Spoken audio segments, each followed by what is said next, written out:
Good morning. Today is going to be my 9th dive day, and I had a great night's sleep, and I'm really glad for that. So that's 3 really good nights of sleep where I was totally passed out and didn't have the kind of dreams that wake me up or cause me to toss and turn or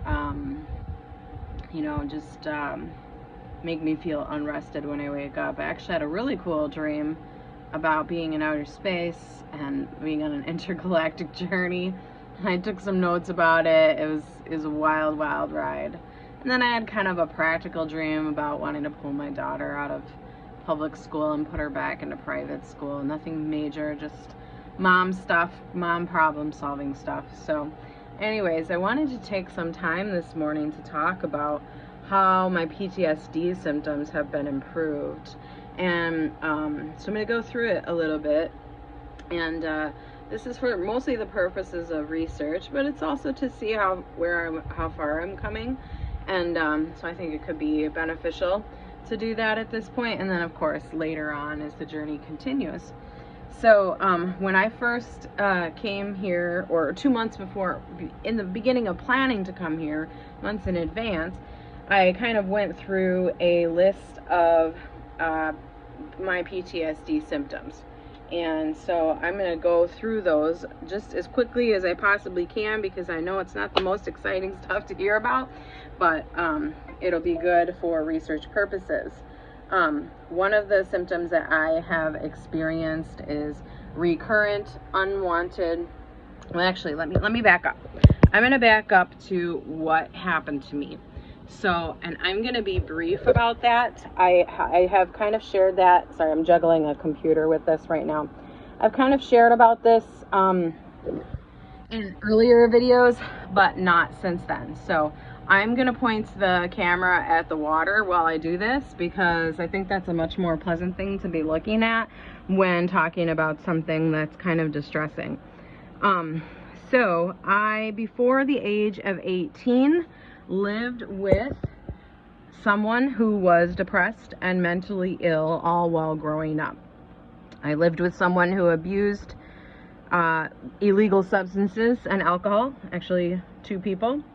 I lived with someone who had to, at certain points, serve jail time, and my parents were separated during that time. I witnessed one parent slapping, hitting, and punching the other parent multiple times before the age of 18. I myself was slapped on the face and spanked with a belt as punishment growing up. I was sworn at, insulted for my physical attributes. I put on weight kind of early, and I had terrible acne. And I was put down repeatedly growing up by a parental figure. The sexual abuse piece of my story did not occur to me until I was an adult. However, my mother endured quite a bit of it, and we as her children were aware of that. My grandparents ensured that when my parents could not provide essentials like food, drink, clean clothes, a warm place to live, that we still had those things. So I can't really say that there was a time period where we didn't have those things. Of course, I wished that I had, better clothes, not secondhand clothes, or different types of foods. But we ate, we had a roof over our head, we had clothes, those things were provided. If our parents couldn't do it, our grandparents stepped in and did it. There were definite times growing up that I did not feel loved, either because of the abuse I directly received, or because I did not feel listened to, or that I even had a voice in what was happening, or I did not feel that one parent did their job to protect me from the other parent. There were a couple of times that I did tell an adult and a friend about what was happening at home.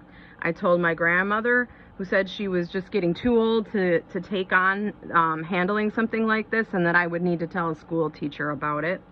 I told my youth pastor, who gave me a book about submitting to authority despite what was happening as a process of character refinement.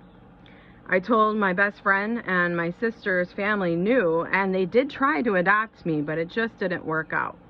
My teenage years were lived primarily having very little to do with my parents at all. After the age of 18, I abused myself with a harsh internal voice, codependent patterns, and substance abuse and overeating. I was sexually assaulted more than once, and that's all I want to say about that right now.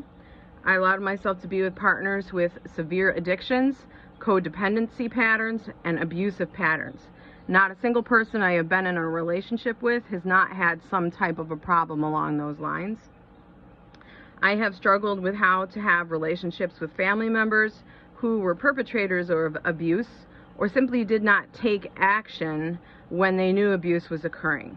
I have had to work very hard on this idea of forgiveness, and that's really been very complex because the faith tradition that I grew up in says that you forgive for yourself so that you don't carry anger around, and I definitely resonate with that, but I still struggle with it. Sometimes it feels like I have to re-forgive all the time. The meaning that